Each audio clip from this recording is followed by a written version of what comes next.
हर की जुग जुग जिया सुख दुनिया भवाना बच भाग जागल हो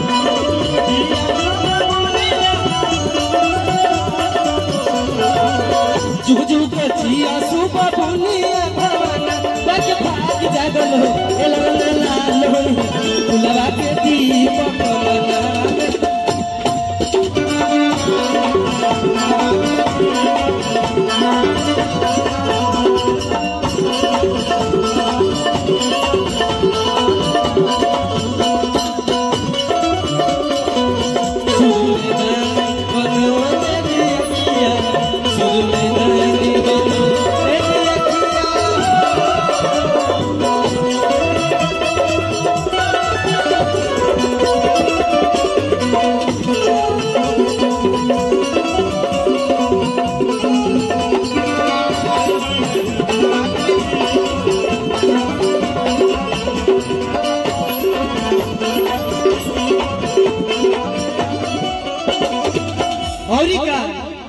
कि नकिया तो लागे जैसे नानी के अरे अखिया हो पानी के हो नानी जी ए नानी दिव्या कौशल चाची जी तकाई है नानी जी हेलो एक्सक्यूज मी डिस्टर्ब हो गई बाजी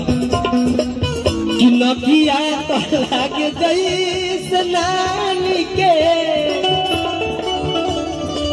अरे अखिया हो पानी के हो ला ला ला ला ला ला ला लगा के दीपक मना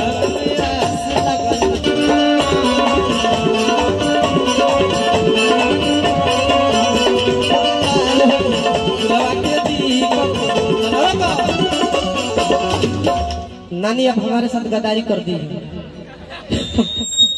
अब हमारे साथ गद्दारी कर रही है। हाँ तो रहुआ हमारा का कम से कम 1001 रुपया दी हम लोग देनी है। हाँ भाई ये जो बड़ा व्यवस्था गड़बड़ बा जब ब्यास के माने नहीं क्या सुपर स्टार है जब नचनिया के माने सुपर स्टार बा ये मऊ के धरती यही पूछे के बा कि नकिया तो लागे जैसे दादी के अरे अखिया हो दादा के हो ए ललंग मुहावा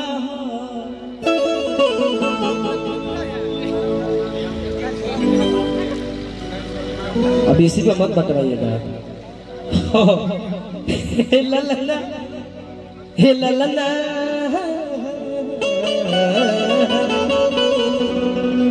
हे ललना मुहावा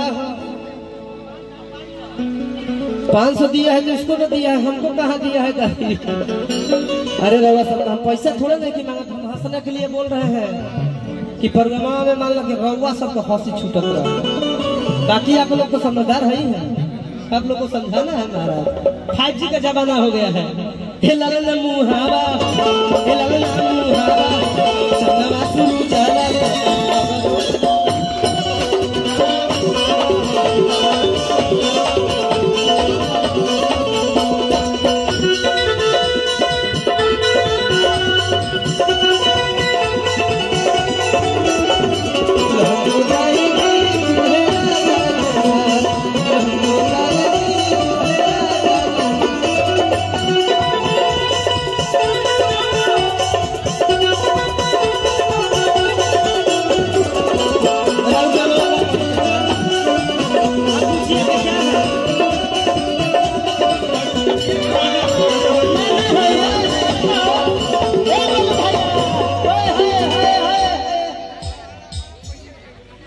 अरे नाना जी लोग मंच पे आए मंच नाना देखिए आज आज आज भर की बात है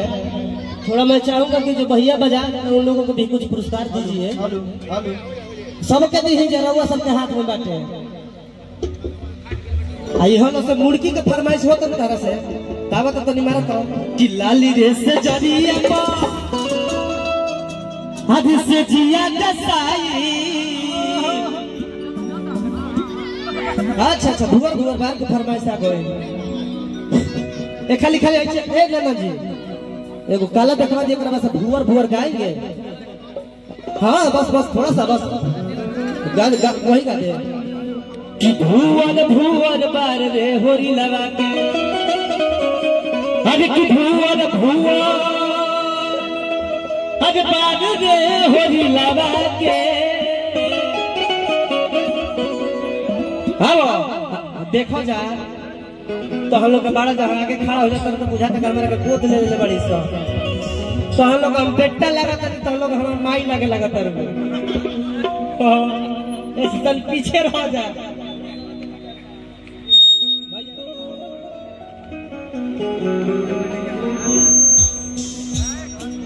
मनोज कुमार भारती जी आदरणीय देविया कौशल जी के असिस्टेंट वाले यही के तरफ से हमारा जरिए अभी छूटा नहीं क्या भाई छूटा लेके मान नहीं कि रवा सब दे। हाँ भाई जो है वो हकीकत है। हम ही तेरे को ब्यास है कि फोन से बोल देनी भाई गलती चाहे बढ़िया रहो सबके लगा था ना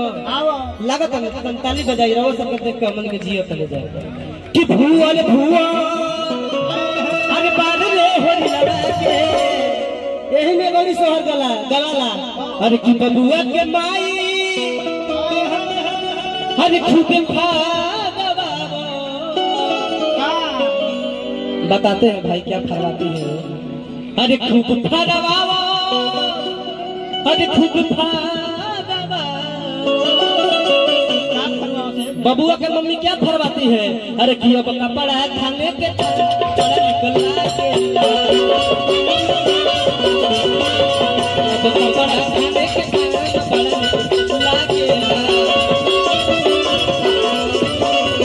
बबुआ के चाची खूब मलवावो बबुआ के चाची खूब मलवावो कि बबुआ के मौसी अरे खूब मलवावो। गुरुजी भोजपुरी भाषा जो है दू अर्थी है एक बुझल और समझल दोनों जरूरी है काहे कि कुसुमन के गर्दन पे चले वाला छुरी है यह हमार भाषा भोजपुरी है। बात ना जी कि बबुआ के मौसी अरे खूबे मलवावो अरे सूती के मलवावो अरे बैठ के मलवावो का मलवावो। अरे अब कपड़ा खाने के